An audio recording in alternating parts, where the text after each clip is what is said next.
At one point in time, a lot of games were obsessed with one thing, that being movement.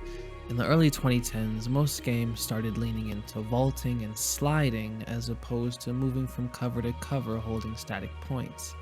This evolution of movement created a subgenre of games that I like to call flow state games. Now, at this point, no one really thought much of these small mechanical changes because most developers always managed to implement whatever movement they decided on in a super scuffed, mad wonky way.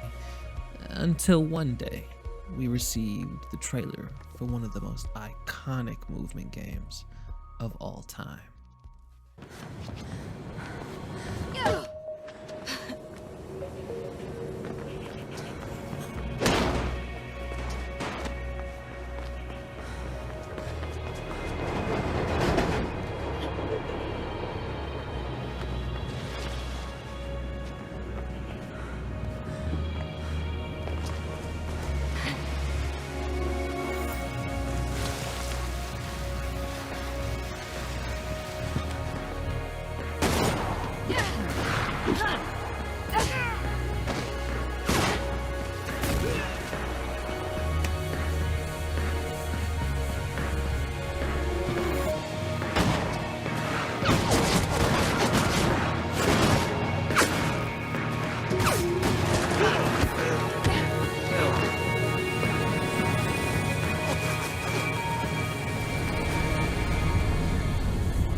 Howdy do, partners. My name is Lance Plus, and today we're going to be talking about one of my favorite games from the 7th console generation. Mirror's Edge is a one-of-a-kind game that I don't believe we will ever get anything like ever again. It came at a time when most people, like myself, were obsessed with parkour videos on YouTube. The spectacle of seeing people leap from rooftop to rooftop or sliding on or under different obstacles just looked like a different type of freedom, you know? Of course, I wanted to give this parkour thing a shot, but I was far too scared of the injuries that could come along with it. Ultimately, I left my parkour dreams behind, but luckily for me, on November 11th, 2008, the world was introduced to a one-of-a-kind gem that is still being appreciated to this very day. The story of Mirror's Edge isn't something I would necessarily write home about. It has a pretty basic premise. You take up the role of Faith Connors in a city called the City of Glass. The city is pretty dystopian, with the government being quite corrupt and misusing their power. Naturally. With that being the case, people called runners transmit messages and items via the city rooftops as a means of rebelling against the system. In an early mission, you discover that a politician has been killed and Faith's sister, Kate, is being framed for the murder. The whole game at that point is pretty much about saving your sister. As I said, it's really nothing to write home about, but it is still pretty good as far as I'm concerned. I will say the choice of making the chapter cutscenes in a comic book animation style is really nice, especially for the nighttime scenes. Now let's get all that story stuff off the table and talk about what truly matters here. The gameplay. We can jump, wall run, swing on pipes, climb pipes, roll, slide, vault, quick turn, and shimmy on ledges. It doesn't sound that crazy, but when you're in the flow of running and you have access to all of these options, it makes for a very special experience, especially when compared to your average game with minimal movement options. As far as combat goes, the devs went for a more simple, flashy style opposed to making it super difficult on the control scheme. When standing in a neutral position, Faith just throws punches. When crouched, she does a low punch, and when jumping, she does a leaping kick. You can also perform a slide kick if you press the basic attack while sliding. If your opponent is armed, you can disarm them if their weapon is glowing red. Once disarmed, you will have their weapon and can use it until you run out of ammo. Feels mad weird to me when Faith suddenly turns into Rambo, but it is still really fun.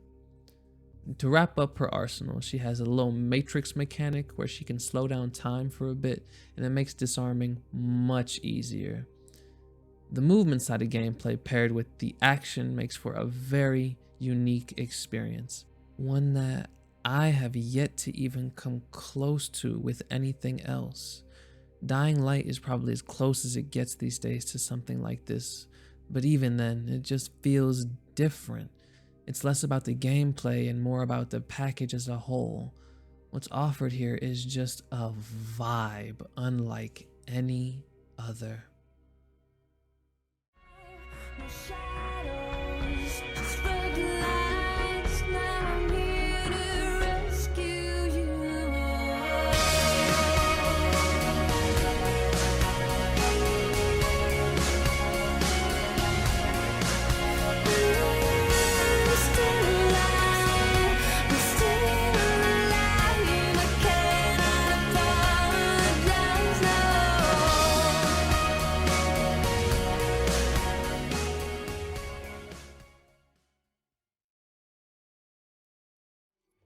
All these years later, and this is still one of the most visually stunning games I have ever played. The backdrop of beautiful glass structures laid alongside white buildings with splashes of orange, green, blue, and red. To me, the exterior of the city shows the takeover of corporations sucking the life out of the city itself, slowly turning everything into the same uniform look. Yet somehow, even if it might just be here or there, the color and unique personality of the city still shines through. Maybe I'm overthinking this one a little bit, but it's just a little theory. The art direction was very intentional, with the devs wanting to keep a focus on the player's sense of movement. When viewing the world through Faith's eyes, you get a wonderful sense of speed with the amount of motion lines and blur at the edge of the screen. These little details make you feel like the world is rushing past you, and it absolutely helps you sink into that feeling of flow state very swiftly. It's safe to say that the City of Glass is gorgeous, and this came at a time where most games looked very grim and drab. Mirror's Edge did not follow that trend in the slightest, especially when it came to the interior level design. The interiors are splendidly saturated with an array of colors.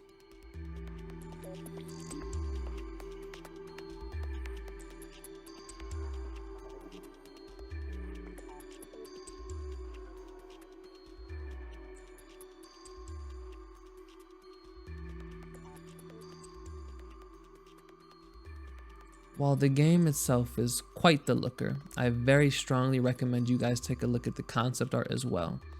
All of the pieces they conjured up are jaw-dropping, so to all the artists that contributed, thank you so much for your hard work.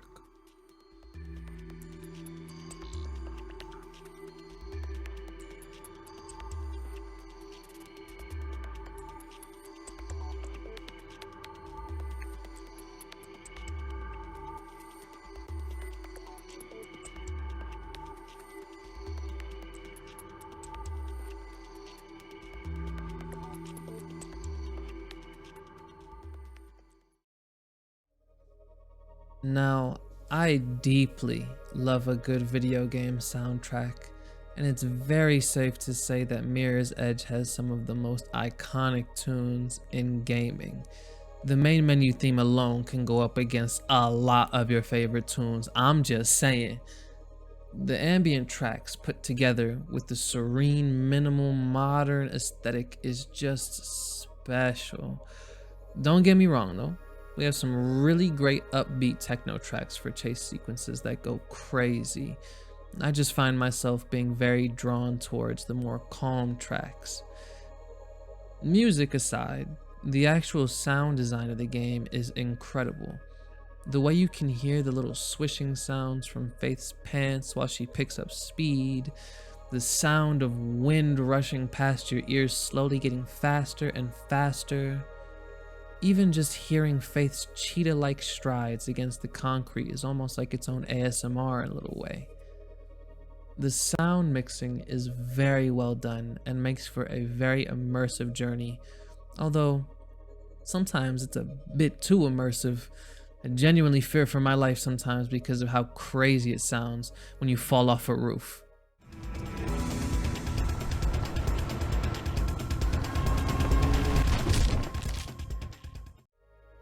You would think that this game about running would have faded in and out of our minds at this point, but for some reason, it just hasn't. I think about this game quite often simply for the fact that I got to experience it at a very important time in my life. A time when homework was my biggest worry for the day. A time when time simply felt like it didn't even exist.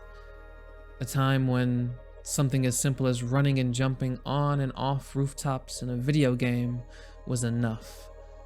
A simpler time, one that I'm very fond of, but I wouldn't necessarily say I miss.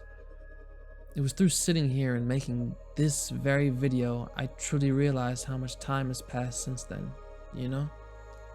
I'm a young man, but I remember playing this very game as a young boy. And things are different now. The one thing that will never change is the fact that I will always return for one more run through Mirror's Edge.